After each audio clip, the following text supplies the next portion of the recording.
भारत माता की, भारत माता की। तमिलनाडु के राज्यपाल श्री आर.एन. रवि जी, मुख्यमंत्री M.K. स्टालिन जी, केंद्रीय मंत्रिमंडल के मेरे सहयोगी ज्योतिरादित्य सिंधिया जी और इसी धरती के संतान मेरे साथी एल मुरुगन जी, तमिलनाडु सरकार के मंत्रीगण, सांसद और विधायकगण और तमिलनाडु के मेरे परिवारजनों, वणक्कम। தமிழ்நாட்டின் ஆளுநர் திரு ஆர்.என். ரவி அவர்களே, தமிழக முதல்வர் திரு M.K. ஸ்டாலின் அவர்களே, மத்திய அமைச்சரவையின் என் சகாவான திரு ஜோதிராதித்ய சிந்தியா அவர்களே, இந்த மண்ணின் மைந்தரான டாக்டர் எல் முருகன் அவர்களே, தமிழக அரசின் அமைச்சர்களே, நாடாளுமன்ற சட்டமன்ற உறுப்பினர்களே, மேலும் தமிழ்நாட்டின் என் குடும்ப சொந்தங்களே, வணக்கம். ஏனது தமிழ் குடும்பமே முதலில் உங்கள் அனைவருக்கும் 2024 புத்தாண்டு நல்வாழ்த்துக்கள். I wish that the year 2024 is peaceful and prosperous for everyone. It is a privilege that my first public program in 2024 is happening in Tamil Nadu. Today's development projects worth nearly rupees 20,000 crore will strengthen Tamil Nadu's progress. I congratulate you for these projects spanning roadways, railways, ports, airports, energy and petroleum pipeline. Many of these projects will boost ease of travel and also create thousands of employment opportunities. எனது தமிழ் குடும்ப உறவுகளே, முதற்கண் உங்கள் அனைவருக்கும் 2024ற்கான புத்தாண்டு நல்வாழ்த்துக்கள். 2024ஆம் ஆண்டு அனைவருக்கும் அமைதியானதாகவும் வளமானதாகவும் இருக்கட்டும். 2024ஆம் ஆண்டுக்கான என்னுடைய முதலாவது பொது நிகழ்ச்சி தமிழ்நாட்டில் நடக்கிறது என்பதை நான் என் பாக்கியமாக கருதுகிறேன். சுமார் 20,000 கோடி ரூபாய் மதிப்பிலான இன்றைய வளர்ச்சி திட்டங்கள் தமிழ்நாட்டின் வளர்ச்சியை பலப்படுத்தும். சாலை வழிகள், ரயில் பாதைகள், துறைமுகங்கள், விமான நிலையங்கள், எரிசக்தி ஆற்றல் மற்றும் ஒரு பெட்ரோலிய குழாய் இணைப்பு ஆகிய இந்த திட்டங்களுக்காக நான் உங்களுக்கு என் நல்வாழ்த்துக்களை தெரிவித்துக் கொள்கிறேன். இதில் பல திட்டங்கள் பயணிப்பதில் சுலபத்தன்மை, அதை ஊக்கப்படுத்துவதோடு ஆயிரக்கணக்கான வேலை வாய்ப்புகளையும் உருவாக்கும். Friends, the last few weeks of 2023 were difficult for many people in Tamil Nadu. We lost many of our fellow citizens due to heavy rains. There has also been significant loss of property. I was deeply moved at the condition of the affected families. The central government stands with the people of Tamil Nadu in this time of crisis. We are providing every possible support to the state government. Further, just a few days ago, we lost Thiru Vijayakant ji. He was a captain not only in the world of cinema but also in politics. He won the hearts of the people through his work in films. As a politician, he always put national interest above everything. I pay my tributes to him.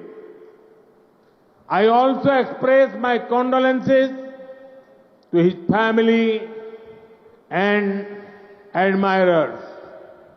Friends, today when I am here, I also remember another son of Tamil Nadu, Dr. M.S. Swaminathan ji. He played an important role in ensuring food security for our country. We lost him last year as well. நண்பர்களே, தமிழ்நாட்டில் பலருக்கு 2023ஆம் ஆண்டின் கடந்த சில வாரங்கள் மிகவும் கடினமானவையாக இருந்தன. கனமழை காரணமாக நமது பல சக குடிமக்களை நாம் இழக்க வேண்டியிருந்தது. சொத்துக்கள், உடைமைகள் இழப்பும் கணிசமானவையாக இருந்தன. பாதிக்கப்பட்ட குடும்பங்களின் நிலை எனக்குள்ளே மிகவும் ஆழமான பாதிப்பை ஏற்படுத்தியது. இந்த நெருக்கடியான வேளையிலே மத்திய அரசாங்கம் தமிழ்நாட்டு மக்களுக்கு துணையாக நிற்கின்றது. சாத்தியமான அனைத்து ஆதரவையும் மாநில அரசாங்கத்திற்கு நாங்கள் அளித்து வருகின்றோம். இதோ சில நாட்கள் முன்பாக நாம் திரு விஜயகாந்த் அவர்களை இழந்திருக்கின்றோம். அவர் சினிமா உலகின் கேப்டன் மட்டுமல்ல, அரசியலிலுமே அவர் கேப்டனாக இருந்து வந்திருக்கிறார். திரைப்படங்களில் அவருடைய செயல்பாடு காரணமாக, அதன் வாயிலாக அவர் மக்களின் இதயங்களை கொள்ளை கொண்டிருக்கிறார். ஒரு அரசியல்வாதி என்ற முறையிலே அவர் அனைத்திற்கும் மேலாக தேசிய நலனுக்கு முன்னுரிமை அளித்து வந்திருக்கிறார். அவருக்கு நான் என்னுடைய அஞ்சலிகளை காணிக்கையாக்குகின்றேன். அவருடைய குடும்பத்துக்கும் அபிமானிகளுக்கும் நான் என் ஆழமான இரங்கல்களை உரித்தாக்குகின்றேன். நண்பர்களே, இன்று நான் இங்கே தமிழ்நாட்டில் இருக்கும் வேளையிலே நான் தமிழ் மண்ணின் மேலும் ஒரு மைந்தரான முனைவர் எம்.எஸ். சுவாமிநாதன் அவர்களையும் நினைவு கூர்கிறேன்.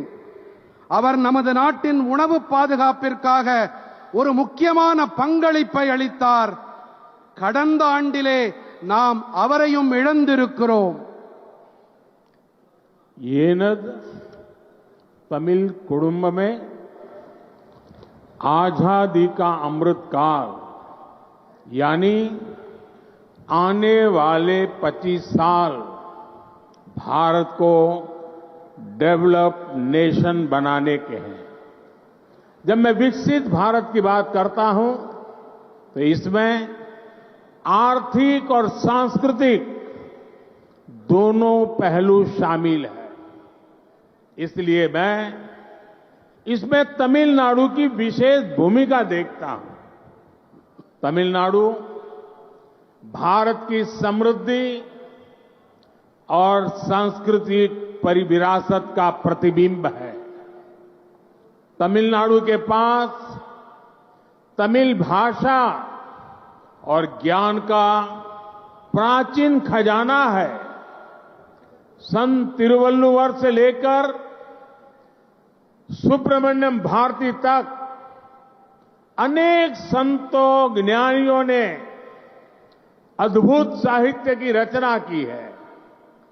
सीवी रमन से लेकर आज तक अनेकों अद्भुत साइंटिफिक और टेक्नोलॉजिकल ब्रेन इस मिट्टी ने पैदा किए हैं।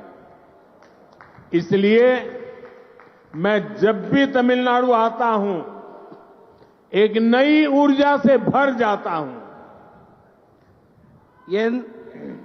என் தமிழ் குடும்ப உறவுகளே, சுதந்திரத்தின் அமுத காலம், அதாவது வரவிருக்கும் 25 ஆண்டு காலகட்டத்திலே பாரதத்தை வளர்ந்த தேசமாக நாம் ஆக்க வேண்டும். நான் வளர்ச்சியடைந்த பாரதம் என்று கூறும்போது இதிலே பொருளாதாரம் மற்றும் கலாச்சாரம் என்ற 2 பக்கங்கள் இருக்கின்றன. அந்த வகையிலே தமிழ்நாட்டிலே இதிலே சிறப்பானதொரு பங்களிப்பை என்னால் காண முடிகிறது. பாரத நாட்டின் வளம் மற்றும் கலாச்சார மரபின் பிரதிபலிப்புத்தான் தமிழ்நாடு. தமிழ்நாட்டின் வசம் தமிழ் மொழி மற்றும் ஞானம் என்ற பழமையான கருவூலம் இருக்கிறது. புனிதர் திருவள்ளுவர் தொடங்கி சுப்பிரமணிய பாரதி வரை பல பல தூயோர் ஞானிகளாகியோர் அற்புதமான இலக்கியங்களை படைத்தளித்திருக்கின்றார்கள். சிவி ராமன் தொடங்கி இன்று வரை அற்புதமான அறிவியல் மற்றும் தொழில்நுட்ப வளர்ச்சிக்கு சொந்தக்காரர்கள் பலரை இந்த மண் உருவாக்கி அளித்திருக்கின்றது. ஆகையால் தான் நான் எப்போதெல்லாம் தமிழ்நாட்டிற்கு வருகிறேனோ அப்போதெல்லாம் ஒரு புதிய சக்தியை எனக்குள்ளே நிரப்பிக் கொண்டு செல்கிறேன். येनद कुडुम्ब में तिरुचिरापल्ली शहर में तो समृद्ध इतिहास के प्रमाण कदम कदम पर दिखते हैं। यहां हमें पल्लव, चोल, पांड्य और नायक जैसे विभिन्न राजवंशों के सुशासन का मॉडल दिखता है। मेरे बहुत सारे तमिल मित्र रहे हैं, मेरी उनसे बहुत आत्मीयता रही है और मुझे उनसे तमिल कल्चर के बारे में बहुत कुछ सीखने को भी मिला है। मैं दुनिया में कहीं भी जाता हूं तो तमिलनाडु की चर्चा किए बिना रह नहीं पाता। साथियों, मेरा प्रयास है कि देश के विकास और विरासत में तमिलनाडु से मिली सांस्कृतिक प्रेरणा का लगातार विस्तार हो। आपने देखा है कि दिल्ली में संसद की नई इमारत में पवित्र सेंगोल की स्थापना की गई है। एक गुड गवर्नेंस के उस मॉडल से प्रेरणा लेने का प्रयास है जो तमिल परंपरा ने पूरे देश को दिया है। काशी तमिल संगमम, सौराष्ट्र तमिल संगमम जैसे अभियानों का मकसद भी यही है। जब से ये अभियान शुरू हुए हैं तब से पूरे देश में तमिल भाषा, तमिल कल्चर को लेकर उत्साह और बढ़ा है। எனக்கு பிரியமான குடும்ப உறுப்பினர்களே, திருச்சிராப்பள்ளி நகரம் என்று சொன்னாலே வளமான வரலாற்றுக்கான சான்றுகள் அங்கிங்கெனாதபடி எல்லா இடங்களிலும் கொட்டி கிடக்கின்றது. இங்கே பல்லவர்கள், சோழர்கள், பாண்டியர்கள், நாயக்கர்கள் போன்ற பல்வேறு அரச வம்சங்களின் நல்லாட்சி மாதிரிகள் கண்கூடாக காண கிடைக்கின்றன.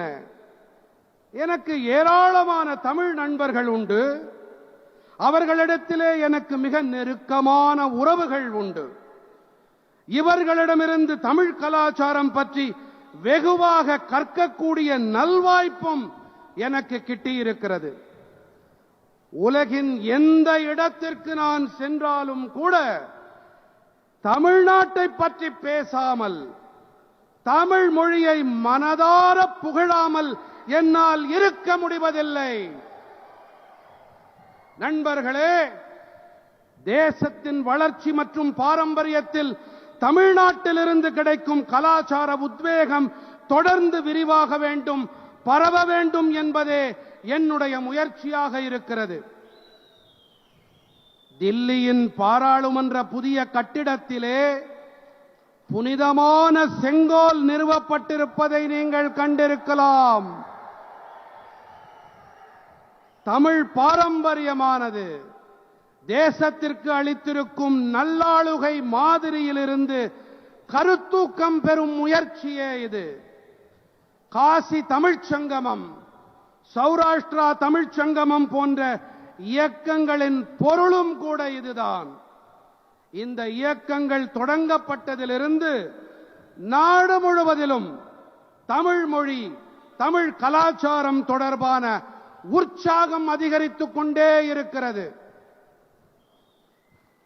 येन कुडुंब में पिछले 10 वर्षों में भारत ने आधुनिक इंफ्रास्ट्रक्चर पर बहुत बड़ा निवेश किया है. रोड, रेल, पोर्ट, एयरपोर्ट, गरीबों के घर हो या अस्पताल, आज भारत फिजिकल और सोशल इंफ्रास्ट्रक्चर पर अभूतपूर्व निवेश कर रहा है. आज भारत दुनिया की टॉप 5 इकोनॉमी में है. आज भारत पूरी दुनिया में एक नई उम्मीद बनकर उभरा है. बड़े बड़े इन्वेस्टर्स भारत में निवेश कर रहे हैं और इसका सीधा लाभ तमिलनाडु को, तमिलनाडु के लोगों को भी मिल रहा है. तमिलनाडु मेक इन इंडिया का बहुत बड़ा ब्रांड एम्बेसडर बन रहा है. என் அன்பு நிறை குடும்ப சகோதர சகோதரிகளே, கடந்த 10 ஆண்டுகளிலே நவீன கட்டமைப்பின் மீது மிகப்பெரிய முதலீட்டை பாரதம் புரிந்திருக்கிறது. சாலை வழி, ரயில் பாதை, துறைமுகம், விமான நிலையங்கள், ஏழைகளுக்கான வீட்டு வசதிகள் அல்லது மருத்துவமனைகள் என இன்று பாரதம் கட்டுமானம் மற்றும் சமூக கட்டமைப்பின் மீது இதுவரை காணாத முதலீடுகளை செய்து வருகின்றது. இன்று பாரதம் உலகின் தலை சிறந்த 5 பொருளாதாரங்களில் ஒன்றாக விளங்குகிறது. உலகின் ஒரு புதிய நம்பிக்கை தாரகையாக இன்று பாரதம் ஒளிவீசிக் கொண்டிருக்கிறது. பெரிய பெரிய முதலீட்டாளர்கள் எல்லாம் இன்று பாரதத்தில் முதலீடு செய்து வருகிறார்கள். இதன் நேரடி ஆதாயம் தமிழ்நாட்டிற்கும் தமிழ் மக்களுக்கும் கிடைத்து வருகின்றது. தமிழ்நாடு மேக் இன் இந்தியா, இந்தியாவில் தயாரிப்போம், இதன் மிகப்பெரிய பிராண்ட் அம்பாசடராக மாறிக்கொண்டிருக்கிறது. येन कुडुंब में हमारी सरकार राज्य के विकास से देश के विकास के मंत्र पर चलती है. पिछले 1 साल में केंद्र सरकार के 40 से भी ज्यादा अलग अलग मंत्रियों ने 400 से ज्यादा बार तमिलनाडु का दौरा किया है. जब तमिलनाडु का तेज विकास होगा तो भारत का भी विकास तेज होगा. डेवलपमेंट का एक बहुत बड़ा माध्यम कनेक्टिविटी भी है. इससे व्यापार, कारोबार भी बढ़ता है, लोगों को भी सुविधा होती है।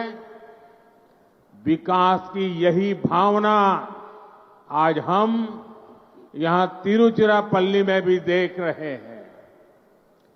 त्रिची इंटरनेशनल एयरपोर्ट के नए टर्मिनल से यहां की कैपेसिटी 3 गुना बढ़ जाएगी।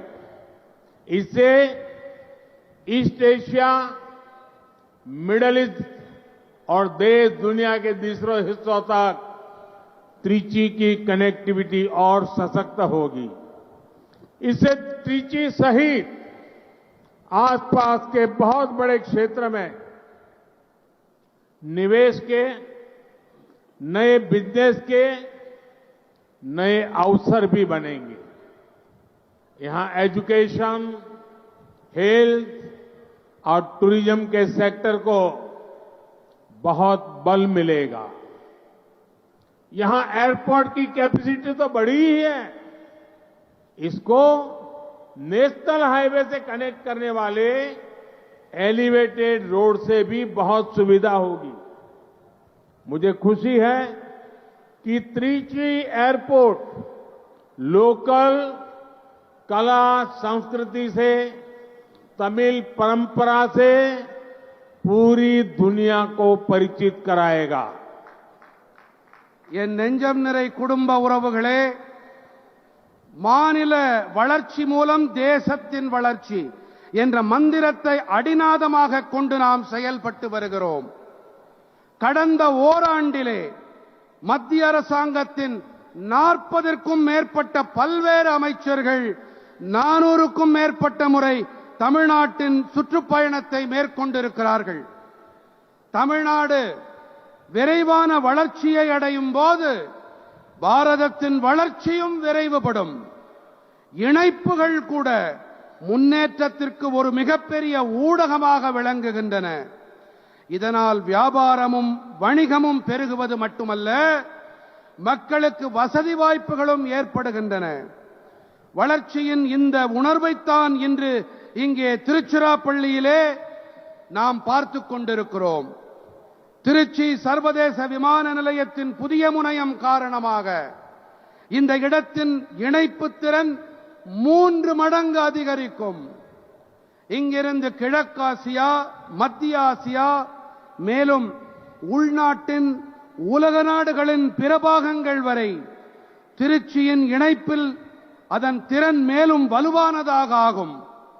இதனால் திருச்சியை தவிர அண்டைப்புறத்தில் இருக்கும் மிகப்பெரிய பகுதியிலே முதலீடுகளும் புதிய வணிகத்திற்கான புதிய சந்தர்ப்பங்களும் உருவாக்கப்படும்.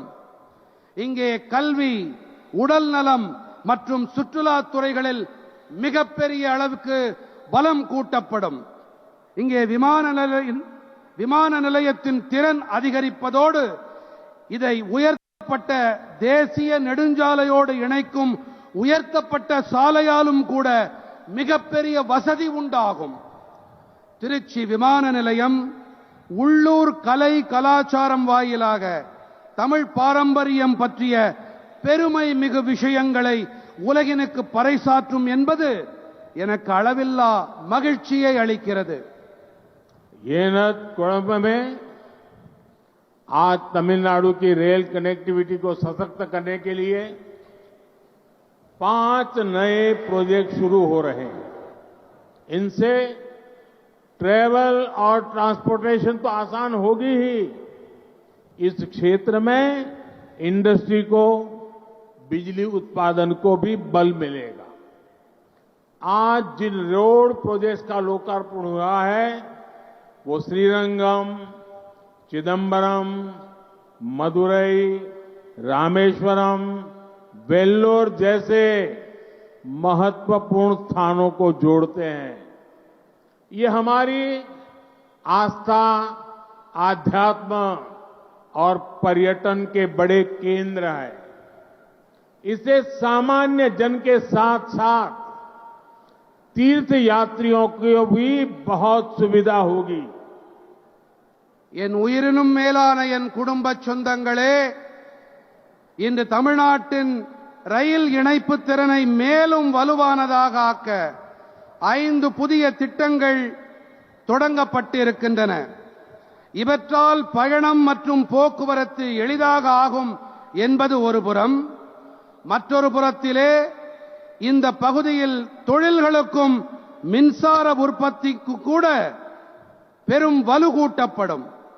இந்த நாட்டுக்கு அர்ப்பணிக்கப்பட்டிருக்கும் மக்கள் நலத் திட்டங்கள் ஸ்ரீரங்கம், சிதம்பரம், மதுரை, ராமேஸ்வரம், வேலூர் போன்ற மகத்துவம் வாய்ந்த இடங்களை இணைக்கின்றன. இவை நமது நம்பிக்கை, ஆன்மீகம் மற்றும் சுற்றுலாவின் பெரிய மையங்கள். இவற்றால் எளிய சாமானியர்களோடு கூடவே புனித பயணங்களை மேற்கொள்வோருக்கும் கூட மிகப்பெரிய வசதிகள் உண்டாகும். येनत कुंभ में बीते 10 वर्षों में सेंट्रल गवर्नमेंट का बहुत अधिक फोकस पोर्ट लेड डेवलपमेंट पर रहा है. हमने समुद्री किनारों के इंफ्रास्ट्रक्चर के विकास और मछुआरे साथियों के जीवन को बदलने के लिए अनेक काम किए. पहली बार फिशरीज के लिए अलग मिनिस्ट्री, अलग बजट हमने बनाया है. पहली बार मछुआरों के लिए भी किसान क्रेडिट कार्ड की सुविधा दी गई है. मछुआरों के लिए डीप सी फिशिंग के लिए बोट्स के आधुनिकीकरण के लिए भी सरकार मदद दे रही है. पीएम मत्स्य संपदा योजना से मछली के कारोबार से जुड़े साथियों के लिए बहुत बड़ी मदद मिल रही है. என் நெஞ்சுக்கு நெருக்கமான குடும்ப உறுப்பினர்களே, கடந்த 10 ஆண்டுகளிலே மத்திய அரசாங்கத்தின் மிகப்பெரிய கவனம் துறைமுகம் வழிநடத்தும் முன்னேற்றம் மீது இருந்து வந்திருக்கிறது. நாம் கடற்கரையோர கட்டமைப்பின் முன்னேற்றம் மற்றும் மீனவ நண்பர்களின் வாழ்க்கையை மாற்றும் நோக்கிலே பல பணிகளை ஆற்றியிருக்கிறோம். சுதந்திரம் கிடைத்த பிறகு முதன்முறையாக மீன் வளத்திற்கென பிரத்யேகமான தனியொரு அமைச்சகத்தை ஏற்படுத்தி அதற்கென பிரத்யேகமாக நிதி ஒதுக்கப்பட்டிருக்கிறது. முதன்முறையாக மீனவர்களுக்கும் கூட விவசாயிகள் கிசான் கிரெடிட் கார்டு, விவசாயிகள் பற்று அட்டை வசதியும் அளிக்கப்பட்டிருக்கிறது. மீனவர்களுக்கு ஆழ்கடல் மீன்பிடிப்புக்காகவும் நவீனமயமாக்கலுக்கும் அரசாங்க உதவிகள் கிடைத்து வருகின்றன. பிரதம மந்திரி மீன்வள திட்டத்தால் மீன்பிடி தொழிலோடு இணைந்திருக்கும் நண்பர்களுக்கு மிகப்பெரிய உதவிகள் கிடைத்து வருகின்றன. येनत कुंभ में सागरमाला योजना से आज तमिलनाडु सहित देश के अलग अलग पोर्ट्स को अच्छी सड़कों से कनेक्ट किया गया जा रहा है. सेंट्रल गवर्नमेंट के प्रयासों से आज भारत की पोर्ट कैपेसिटी और जहाजों के टर्न अराउंड टाइम में बहुत सुधार हुआ है. कामराजार पोर्ट भी आज देश के सबसे तेजी से विकसित होने वाले पोर्ट्स में से एक है. इस पोर्ट की कैपेसिटी को हमारी सरकार लगभग 2 गुना कर चुकी है.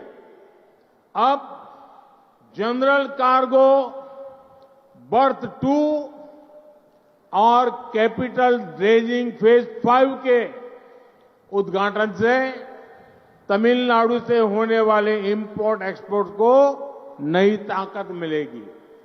विशेष रूप से ये ऑटोमोबाइल सेक्टर में तमिलनाडु की क्षमताओं का विस्तार करेगा. न्यूक्लियर रिएक्टर और गैस पाइपलाइन से भी तमिलनाडु में इंडस्ट्री को रोजगार निर्माण को बल मिलेगा. என் உயிரினும் மேலான என் குடும்ப சொந்தங்களே, சாகர்மாலா திட்டத்தால் இன்று தமிழ்நாடு உட்பட தேசத்தின் பல்வேறு துறைமுகங்கள் நல்ல சாலைகளோடு இணைக்கப்பட்டு வருகின்றன. மத்திய அரசின் பெருமுயற்சிகளால் இன்று பாரதத்தின் துறைமுக திறனிலும் கப்பல்கள் துறைமுகத்திற்கு வந்து திரும்பிச் செல்லும் நேர அளவிலும் பெரிய மேம்பாடு ஏற்பட்டிருக்கிறது. காமராஜர் துறைமுகம் கூட இன்று தேசத்தின் மிக விரைவாக மேம்பாடு அடைந்து வரும் துறைமுகங்களில் ஒன்றாக விளங்குகிறது. இந்த துறைமுகத்தின் கொள்திறனை நமது அரசாங்கம் கிட்டத்தட்ட 2 மடங்கு வரை அதிகப்படுத்தி இருக்கிறது. இப்போது பொதுவான சரக்கு பர்த் 2 மற்றும் கேபிட்டல் ரெட்ஜிங் 5வது கட்டத்தின் தொடக்கம் காரணமாக தமிழ்நாட்டில் ஆக இருக்கும் ஏற்றுமதி இறக்குமதிக்கு புதிய சக்தி கிடைக்கும். சிறப்பான வகையில் இது வாகனத்துறையில் தமிழ்நாட்டின் திறமைகளை விரிவாக்கும். அணுசக்தி உலை மற்றும் எரிவாயு குழாய் மூலமாகவும் கூட தமிழ்நாட்டின் தொழிற்சாலைகளுக்கு வேலை வாய்ப்பு உருவாக்கல்களுக்கு புதிய பலம் கிடைக்கும். ये न कुड़ुम में आज केंद्र सरकार तमिलनाडु के विकास के लिए राज्य पर रिकॉर्ड राशि खर्च कर रही है. 2014 से पहले के 10 सालों में केंद्र सरकार की तरफ से राज्यों को 30 लाख करोड़ रुपए के आसपास ही दिए गए थे, जबकि हमारी सरकार ने पिछले 10 वर्षों में राज्यों को 120 लाख करोड़ रुपए दिए हैं. 2014 से पहले के 10 साल में तमिलनाडु को जितनी राशि केंद्र सरकार के मिली थी, उससे 2.5 गुना ज्यादा राशि हमारी सरकार ने दी है. पहले के मुकाबले हमारी सरकार ने तमिलनाडु में नेशनल हाईवे बनाने के लिए 3 गुना ज्यादा राशि खर्च की है. रेलवे को आधुनिक बनाने के लिए भी हमारी सरकार पहले के मुकाबले तमिलनाडु में 2.5 गुना ज्यादा खर्च कर रही है. आज तमिलनाडु के लाखों गरीब परिवारों को केंद्र सरकार से मुफ्त राशन मिल रहा है, मुफ्त इलाज मिल रहा है. हमारी सरकार ने पक्का घर, टॉयलेट, नल कनेक्शन, गैस कनेक्शन जैसी अनेक सुविधाएं यहां लोगों को दी है. எனதருமை குடும்ப சொந்தங்களே, இன்று மத்திய அரசு தமிழ்நாட்டின் வளர்ச்சிக்காக மாநிலத்தில் வரலாறு காணாத நிதியை செலவு செய்து வருகிறது. 2014ற்கு முன்பான 10 ஆண்டுகளிலே மத்திய அரசு அதன் தரப்பிலிருந்து மாநிலங்களுக்கு சுமார் 30 லட்சம் கோடி ரூபாய் அளிக்கப்பட்டது. நம்முடைய அரசாங்கமானது கடந்த 10 ஆண்டுகளில் மட்டும் மாநிலங்களுக்கு 120 லட்சம் கோடி ரூபாயை அளித்திருக்கிறது. 2014க்கு முன்பான 10 ஆண்டுகளிலே எத்தனை நிதியை மத்திய அரசிடமிருந்து தமிழ்நாடு பெற்றதோ அதைவிட 2.5 மடங்கிற்கும் அதிகமான நிதியை நம்முடைய மத்திய அரசு அளித்திருக்கிறது. தேசிய நெடுஞ்சாலைகளை உருவாக்கும் பொருட்டு மத்திய அரசு முன்பை காட்டிலும் 3 மடங்கு அதிக நிதியை தமிழ்நாட்டிற்கு செலவு செய்திருக்கிறது.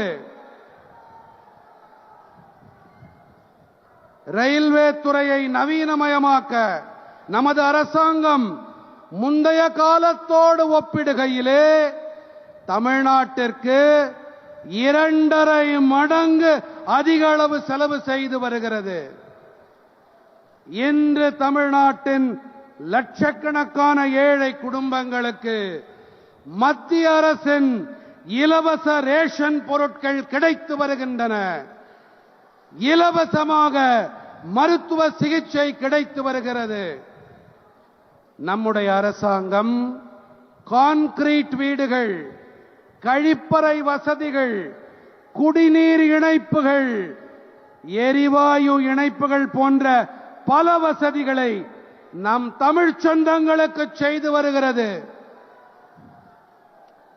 ये नद कुटुंब में विकसित भारत के निर्माण के लिए सबका प्रयास आवश्यक है.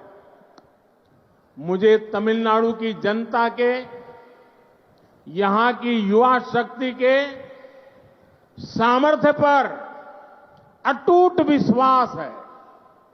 मैं तमिलनाडु के युवा में एक नई सोच, नई उमंग का उदय होते देख रहा हूं. यही उमंग विकसित भारत की ऊर्जा बनेगी. एक बार फिर आप सभी को विकास कार्यों की बहुत बहुत बधाई. என் பேரன்புடைய குடும்பத்தாரே, வளர்ச்சியடைந்த பாரதத்தை நிர்மாணிக்க வேண்டும் என்று சொன்னால் அனைவரின் முயற்சியும் அவசியமாகிறது.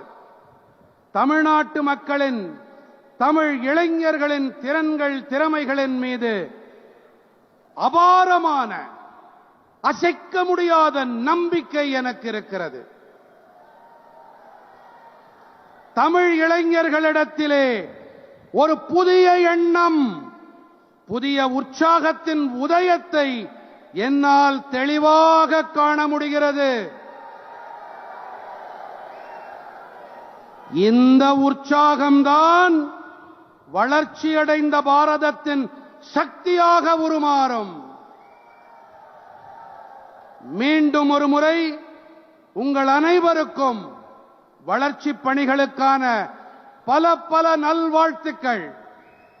भारत माता की, भारत माता की, भारत माता की. वणक्कम. For more such videos, subscribe to the NewsX YouTube channel, hit the bell icon.